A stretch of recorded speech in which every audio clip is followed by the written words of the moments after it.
Hi hello అందరికీ నమస్తే అండి. ఈరోజు మా వీధి వినాయకుడిని నిమజ్జనం చేయడానికి తీసుకెళ్తున్నారండి. ఈ వెనకాల ఊపర్ సౌండ్స్ అవన్నీ కూడా బయలుదేరుతున్నాయి.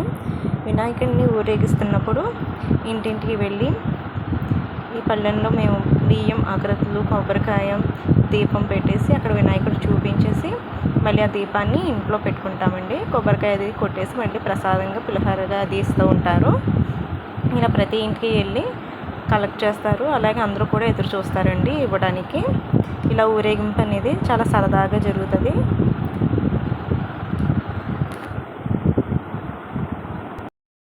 ఇలా ఓ పక్కన ఊరేగింపు జరుగుతూ ఉంటుందండి. ఇకపోతే వెనకాల ఈ సౌండ్ బాక్స్లు, పిల్లల అల్లరి అది చూస్తూ ఉంటే ఇక్కడ ప్రతి సెలబ్రేషన్స్కి కూడా ఇప్పుడు వినాయక చవితి జరుగుతుంది కదండి. పిల్లలకి ఏదో ఒకటి నేర్పించాలని చెప్పేసి కర్ర సాము అది నేర్పడం, అలా కొన్ని ఫెస్టివల్స్కి కొన్ని అలా ఏదో ఒకటి పిల్లల్లో కొత్తవి నేర్పించడం అనేది మా వీధిలో మా ఊళ్ళో అన్నీ బాగా జరుపుతూ ఉంటారండి. కృష్ణాష్టమికి ఉట్టు కొట్టించడం, పిల్లలందరినీ అటెండ్ చేస్తారు.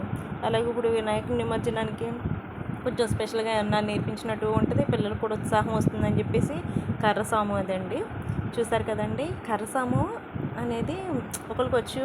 ఈ 9 డేస్లో కూడా పిల్లలకి సరదాగా అలా నేర్పిస్తూ కూడా మంచి ఎక్సర్సైజ్ కూడానండి. వాళ్ళు ఎంతో సంతోషంగా ఎగ్జైట్మెంట్తో చేస్తూ ఉంటారనమాట.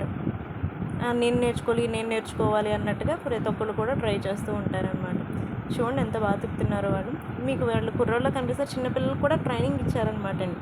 అంటే ఈ 9 డేస్లో ఇలా సరదాగా మహా అయితే వాళ్ళకి ట్రైనింగ్ అంటే డైలీ ఒక 5 మినిట్స్ ఏమో అంతే అండి. అంతకు మించి వాళ్ళు ఏమి ఎక్కువ నేర్చుకోలేదు, కానీ చాలా బాగా చేస్తున్నారు. చూసారు, ఒకళ్ళైతే ఒక హ్యాండ్ చేస్తున్నారు, ఇంకొకరైతే 2 హ్యాండ్స్ ఉపయోగిస్తున్నారు. ఇలా అనమాట.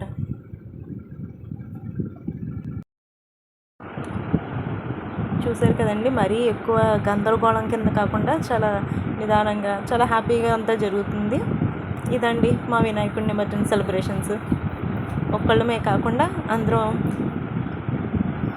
ఎంజాయ్ చేస్తూ ఉన్నట్టుగా బాగుంది అనిపించిందండి నాకైతే. మీకు ఎలా ఉందో కామెంట్స్లో చెప్పండి. Please follow my channel.